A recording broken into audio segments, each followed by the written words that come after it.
Hey everybody, this is Dr. Inkwell showing you how to make 2-to-1 honey syrup. Pretty simple process. I have 2 ounces of honey. I'm dumping in 1 ounce of water. I'm doing this in really small amounts so you don't have a ton of this lying around, but honey syrup is a great thing to have. Once you have those two mixed together, you just need to stir it till it's uniform in texture. This got a little bit away from me, so I had to grab it, but just stirring for a few minutes until it's uniform is all you need to do. You can chuck that in the fridge. Pretty simple. Next, I will show you how to strain your sesame fat wash with your gin or vodka, I suppose. After that's been in the freezer overnight, that oil, if stored upside down, will be at the bottom of the jar so that it's very easy to strain. So you're going to need to grab a bowl, a filter like a coffee filter, and maybe a fine mesh to sit it in. Just take the lid off of this thing and pour the gin in.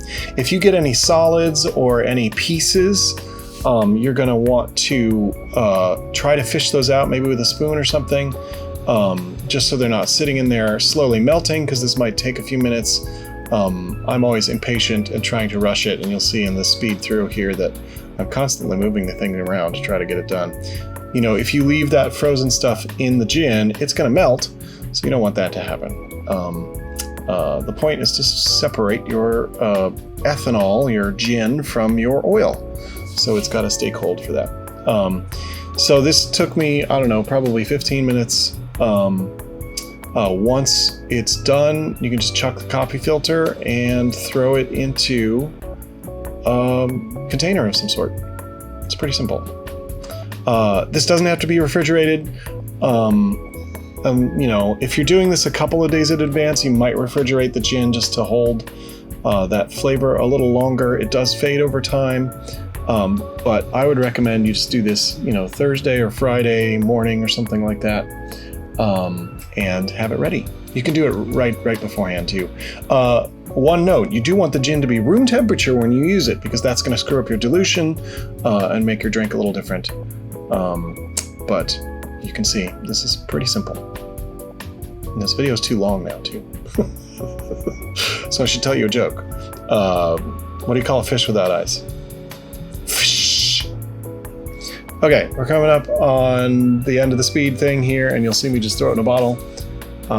This is all you need to do, a simple fat wash. This works great with oil because it is easy to integrate with your spirit and easy to separate afterwards.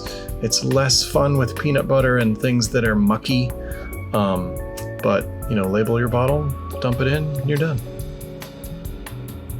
Thanks for watching. Please subscribe, I would appreciate it. I do need to post more videos. I'm working on that, and I'm going to try to do that more from now on. So here you go, Sesame Gin. Let's make something amazing with it on Friday. See you then.